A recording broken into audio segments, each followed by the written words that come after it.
Hii ndiyo hali halisi ilivyo hapa katika kanisa la Ufufuo na Uzima lililopo Mkundi, manispaa ya Morogoro, kanisa ambalo lipo chini ya Askofu Josephat Gwajima.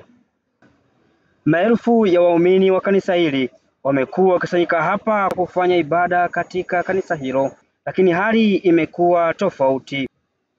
Leo Juni 8, 2025, Ayo TV na millardayo.com zimefika katika kanisa hilo na kukuta hakuna shughuli yoyote inaendelea, huku kanisa hilo likiwa limezungushiwa utepe na ulinzi ukiwa umeimarishwa kuhakikisha hakuna mtu yeyote anayeweza kuingia kufanya ibada katika kanisa hilo. Hii ikiwa ni baada ya serikali kulifungia kanisa hilo mnamo Juni 2 mwaka huu pamoja na matawi yake yote nchini kwa madai ya kukiuka taratibu za usajili za kanisa hilo. Nimezungumza kwa njia ya simu na mmoja wa viongozi wa kanisa hilo ambaye hakutaka jina lake litajwe, kutaka kufahamu ni wapi leo waumini wa kanisa hilo wameenda kuswali, ambapo akajibu kwa ufupi kuwa kwa sasa kanisa hilo limefungwa. Mimi naitwa Jacob Sonyo, mwandishi wa habari wa Millardayo Morogoro.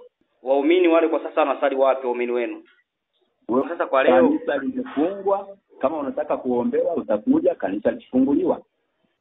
Hapa na kuwekea video fupi ikionyesha hali ilivyo ndani na nje ya kanisa hilo.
Nifunike.